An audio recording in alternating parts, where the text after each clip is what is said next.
मेरा भारत चैनल से के शर्मा की राम राम, राधे राधे, श्री कृष्ण श्री कृष्ण। आज हम आपको लिए चलते हैं वृंदावन। वृंदावन जहाँ की गली गली में श्री राधे श्री कृष्णा का ऐसा रस बह रहा है कि जो भी व्यक्ति एक बार वृंदावन की माटी को स्पर्श करता है तो वो बार बार जाता है। वृंदावन में आज हम दर्शन करेंगे श्री बांके बिहारी मंदिर। श्री बांके बिहारी मंदिर विश्व में कौन नहीं जानता। श्री बांके बिहारी मंदिर जहाँ साक्षात दर्शन होते हैं भगवान के। श्री बांके बिहारी मंदिर में जाने के लिए हमेशा ही इतनी भीड़ होती है, लोगों की श्रद्धा और विश्वास इतना अधिक होता है कि संभाले नहीं संभलता। वृंदावन में श्री बांके बिहारी मंदिर में भक्तों के लिए लगातार दर्शन नहीं होते। हर 10 मिनट के बाद पर्दा गिरता है, फिर उठाया जाता है और इसी प्रकार भक्तों को दर्शन होते हैं। कहते हैं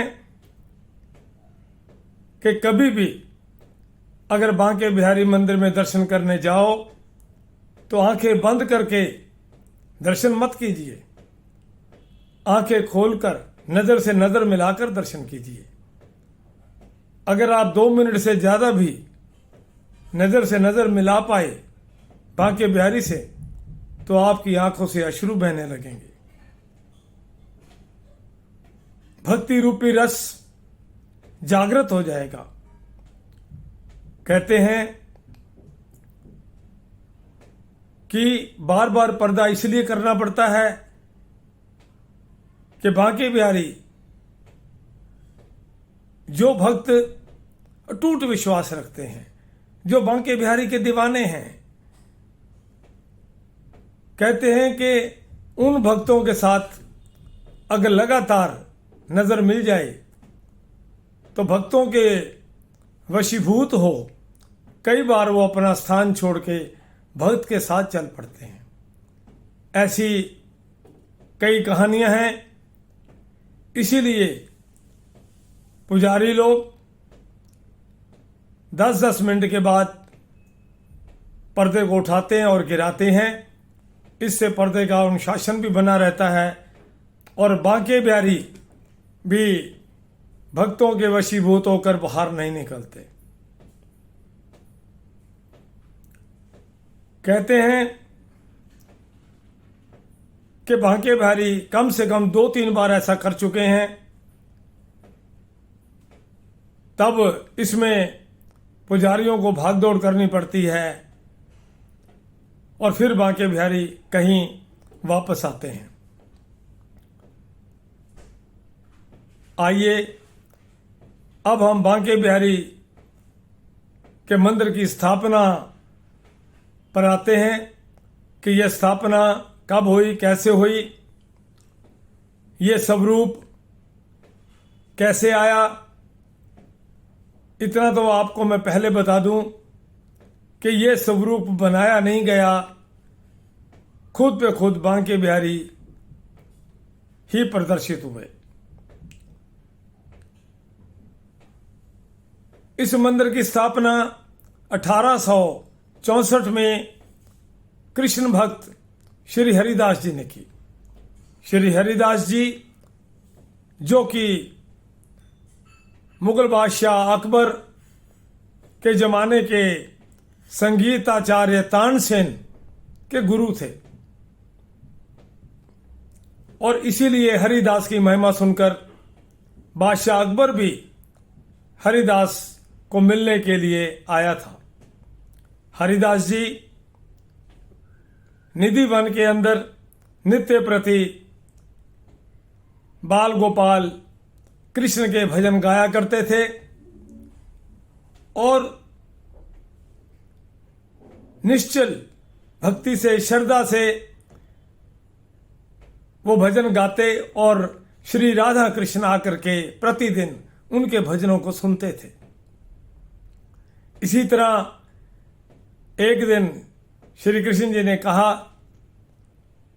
हरिदास को कि हम आपके साथ रहना चाहते हैं। तो हरिदास जी ने कहा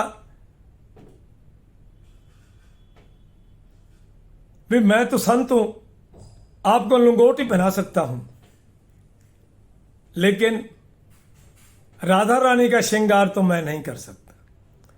राधा रानी के लिए तो बहुत कुछ चाहिए।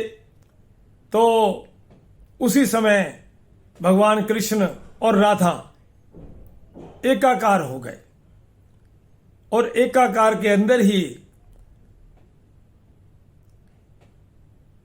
जो स्वरूप है सांवलापन उसी में छोड़ दिया। और एकाकार होने के बाद हरिदास को कहा कि अब तो हम इकट्ठे रह सकते हैं। इसी प्रकार हरिदास जी भजन सुनाया करते और इस बात का लोगों को पता चला। लोगों ने कहा कि हमें भी दर्शन करा दीजिए। जब हरिदास ने आंखें बंद करके बांके बिहारी से प्रार्थना की तो उसी समय जब आंखें खोली तो भगवान कृष्ण व राधा का जो एकाकार रूप था, एक विग्रह रूप सामने प्रकट हो गया। यानी वो स्वरूप सामने प्रकट हो गया और वही स्वरूप ही श्री बांके बिहारी मंदिर में स्थापित है। मंदिर का निर्माण होने से पहले निधि वन में ही भक्त हरिदास जी नित्य प्रति भजन गाते और भगवान कृष्ण राधा को भजन सुनाते थे, पूजा अर्चना करते थे। लेकिन 1864 में जब मंदिर का निर्माण हो गया तो उसी स्वरूप को भक्त हरिदास जी ने वहां स्थापित कर दिया। जिस समय स्थापित किया उस समय भक्तों को जो दर्शन होते थे, भक्त लोग दर्शन करके सरोबार हो जाते थे और मंदिर में प्रवेश करने पर ऐसा लगता था कि जैसे खुद भगवान हमारे सामने खड़े हैं और हमारी भक्ति को स्वीकार कर रहे हैं। ऐसा सुंदर स्वरूप लोगों को दर्शन होता था। यही कारण है कि आज भी विश्व से दर्शन करने लोग आते हैं। अक्षय तृतीया के दिन तो भगवान खुद बाहर आकर भी दर्शन देते हैं और उसी दिन लोगों में होड़ होती है कि मैं सबसे पहले दर्शन कर लूं। बांके बिहारी जी का नाम भी हरिदास ने दिया था। बांके बिहारी क्यों कहते हैं? इनके 3 चरणों में टेढ़ापन है। जब बांसुरी हाथ में थामते हैं और होठों से लगाते हैं तो गर्दन टेढ़ी होती है। जब कमर बांधते हैं तब उस समय कमर टेढ़ी होती है। जब बांसुरी बजाते वक्त एक पांव दूसरे पांव पर रखते हैं बांके बिहारी, तब भी वो टेढ़े ही दिखते हैं। ऐसे हैं बांके मतलब टेढ़ा, ऐसे हैं बांके बिहारी। इसी प्रकार भगवान श्री कृष्ण और राधा रानी का जो एकाकार रूप है वो खुद पे खुद हरिदास के सामने प्रकट हुआ था और वही ही एकाकार रूप आज बांके बिहारी मंदिर में है, जिसके कि हम लगातार दर्शन करते हैं। पर्दा इसलिए भी प्रति 10 मिनट के बाद करना पड़ता है क्योंकि भक्तों के प्रेम में कहीं भगवान पिघल ना जाए, इसी बात को देखते हुए लगातार पर्दे को गिराया जाता है और उठाया जाता है। इसके अलावा इस समय मैं ये बताना चाहूँगा